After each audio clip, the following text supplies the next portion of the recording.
레위기 13장. 여호와께서 모세와 아론에게 말씀하셨습니다.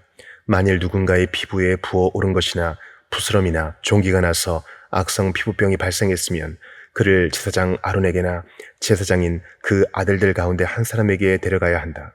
제사장은 그의 피부에 난 피부병의 부위를 살펴볼 것이다. 피부 질환의 부위에 난 털이 하얗게 되고 그것이 우묵하게 들어가 보이면 그것은 악성 피부병이다. 제사장은 그를 살펴본 후에 그를 부정하다고 선언할 것이다. 그러나 그의 피부 부위의 털이 하얗긴 하지만 그것이 우묵하게 들어가지 않았고 그 부위의 털도 하얗게 변하지 않았다면 제사장은 그 환자를 7일 동안 격리하도록 한다. 제7일에 제사장은 그를 살펴볼 것이며 그가 볼 때 그 병이 여전하고 그 병이 피부에 번지지 않았다면 제사장은 그를 7일 동안 더 격리시켜야 한다. 또 다른 제7일에 제사장은 그를 다시 한번 살펴보아야 한다. 그 부위가 흐릿해졌고 피부에 번지지 않았다면 제사장은 그를 정결하다고 선언해야 한다. 그것은 부스럼일 뿐이다. 옷을 빨게 되면 그는 정결해질 것이다. 그러나 제사장에게 보여 정결 선언을 받은 뒤에라도 부스럼이 피부에 번졌다면 그는 제사장 앞에 다시 나아가야 할 것이다. 제사장은 그것을 살펴볼 것이며 그 부스럼이 피부에 퍼졌다면 제사장은 그를 부정하다고 선언할 것이다. 그것은 악성 피부병이기 때문이다. 누군가가 악성 피부병으로 고생을 한다면 그를 제사장에게 데려가야 한다. 제사장은 살펴볼 것이며 피부에 하얀 혹이 생겨 그 부위의 털까지 하얗게 변했고 그 혹의 살이 벗겨졌다면 피부에 생긴 것은 오래된 악성 피부병이다. 제사장은 그를 부정하다고 선언할 것이며 그는 이미 부정하니 질병의 여부를 확인해 보기 위해서 그를 격리해 둘 필요가 없다. 악성 피부병이 피부에 번져서 머리끝부터 발끝까지 번졌다는 것을 제사장이 확인할 수 있을 정도까지 이르렀다면 제사장은 살펴보라. 악성 피부병이 그의 온몸을 덮었다면 그는 그 사람을 병으로부터 정결하다고 선언할 것이다. 그것이 전부 하얗게 변했으므로 그는 정결한 것이다. 그러나 벗겨진 생살이 그에게서 돋으면 그는 부정하게 된다. 제사장은 벗겨진 살을 살펴보고 그를 부정하다고 선언할 것이다. 그는 이미 악성 피부병에 걸렸으니 벗겨진 살은 부정한 것이다. 벗겨진 살점이 다시 하얗게 변했다면 그는 제사장에게 가야 한다. 제사장은 그를 살펴볼 것이며 그 병이 하얗게 변했다면 제사장은 그 환자를 정결하다고 선언해야 한다. 그러면 그는 정결할 것이다. 누군가가 피부에 종기가 생겼다가 나았으며 그 종기가 있던 부위에 하얀 혹이나 희고 불그스름한 반점이 나타났다면 그는 제사장에게 가서 그에게 자신의 종기를 보여주어야 한다. 제사장이 살펴보아 그것이 우묵하게 들어가고 털이 하얗게 변했다면 제사장은 그를 부정하다고 선언해야 한다. 그것은 악성 피부병이며 그것은 종기에서 퍼진 악성 피부병이다. 그러나 제사장이 그것을 살펴보아 그곳에 털이 하얗지 않고 우묵하게 들어가지 않았고 그것이 사그라졌으면 제사장은 그를 7일 동안 격리해야 한다. 그것이 피부에 두루 퍼졌으면 제사장은 그를 부정하다고 선언해야 한다. 그것은 감염된 것이다. 그러나 그 점이 한 곳에만 있고 퍼지지 않았으면 그것은 종기로 생긴 상처일 뿐이니 제사장은 그를 정결하다고 선언해야 한다. 누가 불에 피부를 대었는데 그 대인 곳에 생살에 희고 불구스름한 것이나 하얀 점이 생겼다면 제사장은 그것을 살펴보아야 한다. 그 반점에 난 털이 하얗게 변했고 우묵하게 들어갔다면 그것은 화상으로 인한 악성 피부병이다. 제사장은 그를 부정하다고 선언할 것이다. 그것은 악성 피부병이다. 그러나 제사장이 그 반점을 조사했을 때 그곳에 흰 털이 없고 우묵하게 들어가지 않았고 그것이 사그라졌다면 제사장은 그 사람을 7일 동안 격리할 것이다. 제7일에 제사장이 그를 살펴보아 그것이 피부에 퍼졌다면 제사장이 그를 부정하다고 선언할 것이다. 그것은 악성 피부병이다. 그러나 그 반점이 한 부분에만 있고 사그라졌다면 그것은 불에 대어 생긴 혹이므로 제사장은 그를 정결하다고 선언해야 한다. 그것은 불에 대인 상처이기 때문이다.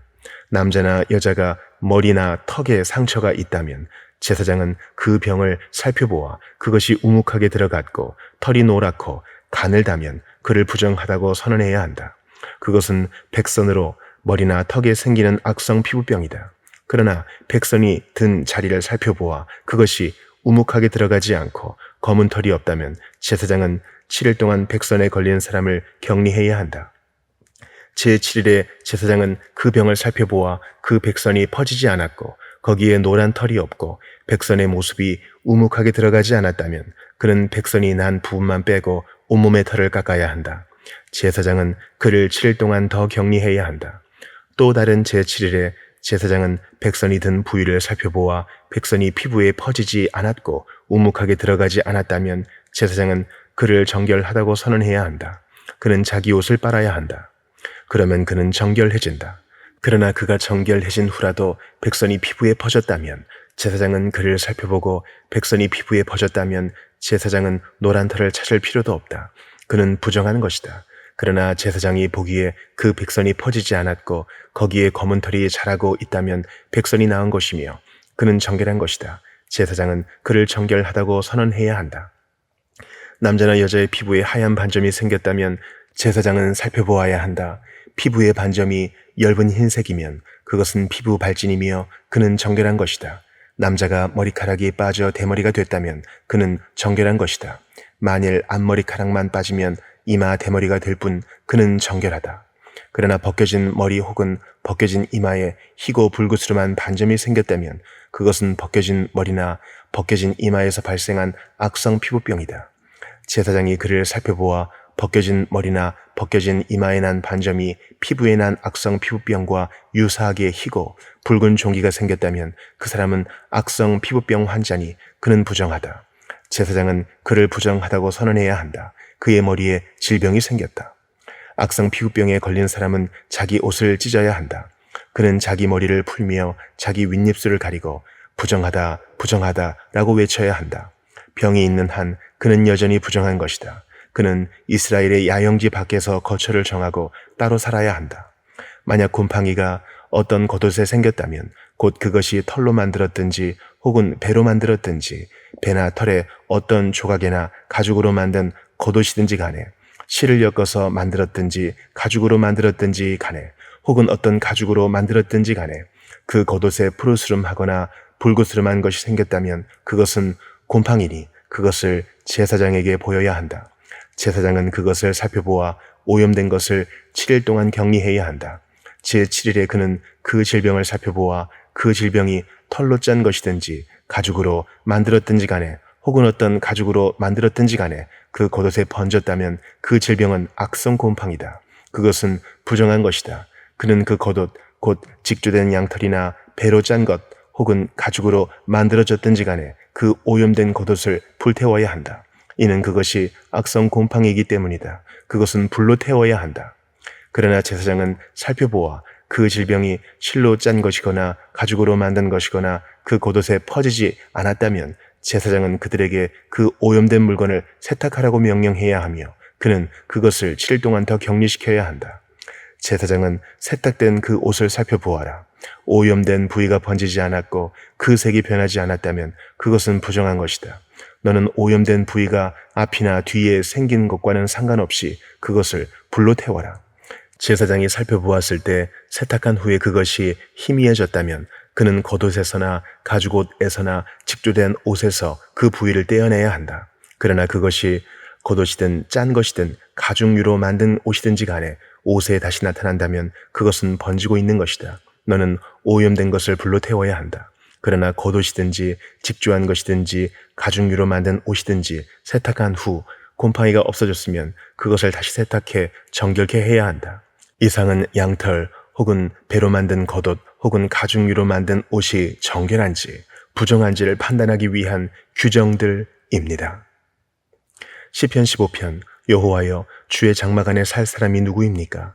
주의 거룩한 산에 살 사람이 누구입니까? 올바르게 행동하고 의를 행하며 마음으로 진실을 말하고 혀로 헐뜯는 말을 하지 않으며 이웃에게 해를 입히지 않고 동료에게 누명을 씌우지 않으며 타락한 사람을 경멸하고 여호와를 경외하는 사람을 존경하며 손해를 봐도 맹세를 지키며 돈을 빌려주면서 이자를 많이 받지 않고 뇌물을 받지 않고 죄 없는 사람을 억울하게 하지 않는 사람입니다. 이렇게 행동하는 사람은 절대로 흔들리지 않을 것입니다. 시편 16편 오 하나님이여 내가 주를 신뢰합니다. 나를 지켜주소서. 내 영혼이 여호와께 고백합니다. 주는 내 주시니 주를 떠나서는 어디에도 내 행복이 없습니다. 이 세상에 있는 성도들은 고귀한 사람들입니다. 그들과 함께하는 것이 내 기쁨입니다. 다른 신을 좇는 사람들은 더욱 근심하게 될 것입니다. 나는 우상들에게 피의 잔을 바치지 않고 그 이름들도 내 입술에 올리지 않을 것입니다. 여호와께서는 내 재산이시며 내가 마실 잔이시니 주께서 내가 받을 몫을 지켜주십니다. 내게 주신 땅은 아름다운 곳에 있으니 내가 정말 좋은 곳을 내 몫으로 받았습니다. 내게 조언해 주시는 여호와를 찬양합니다. 앞이 캄캄할 때도 내 속에서 갈 길을 알려주시니 내가 여호와를 항상 내 앞에 모셔둡니다. 주께서 내 오른쪽에 계시니 내가 흔들리지 않을 것입니다. 그러므로 내 마음이 기쁘고 뛸 듯이 즐거워하며 내 몸도 안전할 것입니다. 주께서 내 영혼을 지옥에 버려두지 않으시고 주의 거룩한 분께서 썩지 않게 하실 것입니다. 주께서 내게 생명의 길을 보여주시리니 주 앞에서는 기쁨이 항상 넘칠 것이요 주의 오른손에는 영원한 즐거움이 있을 것입니다. 잠언 27장. 내일 일을 자랑하지 마라. 내가 하루 동안에 무슨 일이 일어날지 알 수 없기 때문이다. 남이 너를 칭찬하게 하고 스스로 하지 마라. 칭찬은 남이 해주는 것이지 자기 스스로 하는 것이 아니다. 돌은 무겁고 모래는 짐이 되지만 어리석은 사람의 분노는 그 둘을 합친 것보다 더 무겁다. 화내는 것이 무섭고 진노가 폭풍 같다지만 질투 앞에 누가 당해낼 수 있겠는가? 숨은 사랑보다는 드러내고 꾸짖는 것이 낫다. 친구의 꾸지람은 진실하나 원수의 입맞춤은 속이는 것이다. 배부른 사람은 꿀도 싫어하지만 배고픈 사람에게는 쓴 것도 달다. 자기 집을 떠나 방황하는 사람은 둥지를 떠나 헤매는 새와 같다. 기름과 향수가 마음을 기쁘게 하듯 친구의 진심 어린 충고도 그러하다. 내 친구와 내 아버지의 친구를 버리지 말고 재앙이 닥쳤을 때 내 형제의 집으로 가지 마라. 가까운 이웃이 멀리 사는 형제보다 낫다. 내 아들아, 지혜롭게 돼 내 마음을 기쁘게 하여라. 그러면 나를 욕하는 사람에게 내가 대답할 수 있을 것이다. 현명한 사람은 위험을 미리 보고 피하지만 우둔한 사람은 그대로 가다가 고난을 당한다. 타인을 위해 보증이 된 사람은 옷을 잡혀야 하며 외인의 보증이 된 사람은 자기의 몸을 잡혀야 한다. 아침 일찍 큰 소리로 그 이웃을 축복하면 그것은 오히려 저주로 여겨질 것이다. 다투기 좋아하는 아내는 비 오는 날 끊임없이 새는 물과 같고 그런 여자를 다스리는 것은 바람을 다스리려는 것 같으며 손으로 기름을 잡으려는 것 같다. 철이 철을 날카롭게 하듯 사람이 그 친구의 얼굴을 빛나게 한다. 무화과 나무를 잘 돌보는 사람은 그 열매를 먹을 것이요 윗사람의 시중을 잘 드는 사람은 영예를 얻을 것이다. 얼굴이 물에 비치듯이 사람의 마음은 그 사람됨을 나타낸다. 지옥과 파멸은 결코 만족이 없듯이 사람의 눈도 만족함이 없다. 은은 도가니에서 금은 풀무에서 단련되듯 사람도 칭찬으로 사람됨을 시험해 볼 수 있다. 어리석은 사람을 절구에 넣고 나달과 함께 공의로 찌을지라도 그 어리석음은 벗겨지지 않는다. 내 양떼의 상태를 잘 알고 내 가축대를 주의 깊게 살펴라. 이는 부가 영원히 지속되지 않으며 면류관이 대대로 이어지는 것이 아니기 때문이다. 풀을 베면 새 풀이 자라나니 산에서 나는 꼴을 거둘 수 있다. 그러면 양으로 옷을 만들고 염소들로 밥값을 치를 수 있을 것이다. 그리고 내 염소 젖은 넉넉해 너와 내 가족뿐만 아니라 내 여종도 먹일 수 있을 것이다. 데살로니가 후서 1장. 바울과 실루아노와 디모데는 하나님 우리 아버지와 주 예수 그리스도 안에 있는 데살로니가 사람의 교회에 편지를 씁니다. 하나님 아버지와 주 예수 그리스도께로부터 은혜와 평강이 여러분에게 있기를 빕니다. 형제들이여, 우리는 여러분으로 인해 하나님께 항상 감사하지 않을 수 없습니다. 이렇게 하는 것이 마땅합니다. 이는 여러분의 믿음이 점점 자라나고 여러분 모두가 각자 서로에게 나타내는 사랑이 풍성하기 때문입니다. 그러므로 우리는 여러분이 당한 모든 핍박과 환난 가운데 보여준 여러분의 인내와 믿음으로 인해 친히 하나님의 교회들 가운데 자랑합니다. 이것은 여러분을 하나님 나라에 합당한 사람들이 되게 하시려는 하나님의 공의로우신 심판의 표입니다. 그 나라를 위해 여러분도 고난을 받고 있습니다. 하나님의 공의는 여러분에게 환난을 주는 사람들에게는 환난으로 갚으시고 환난을 당하는 여러분에게는 주 예수께서 그분의 능력의 천사들과 함께 하늘로부터 불꽃 가운데 나타나실 때 우리와 함께 안식으로 갚으실 것입니다. 하나님을 알지 못하는 사람들과 우리 주 예수의 복음에 복종하지 않는 사람들에게 형벌을 내리실 것입니다. 그런 사람들은 주의 얼굴과 그분의 영광스러운 능력에서 떠나 영원한 멸망의 형벌을 받을 것입니다. 그날에 주께서 오셔서 그분의 거룩한 백성들 가운데서 영광을 받으시고 모든 믿는 사람 가운데서 높임을 받으실 것입니다. 이는 여러분이 여러분에게 전한 우리의 증거를 믿었기 때문입니다. 그러므로 우리는 항상 여러분을 위해 우리 하나님께서 여러분을 부르심에 합당한 사람이 되게 하시고 또한 모든 선한 뜻과 믿음으로 하는 일을 그분의 능력으로 이루어 주시기를 기도합니다. 이렇게 함으로 우리 하나님과 주 예수 그리스도의 은혜에 따라 우리 주 예수의 이름이 여러분 가운데서 영광을 받으시고 여러분도 그리스도 안에서 영광을 얻게 되기를 원합니다.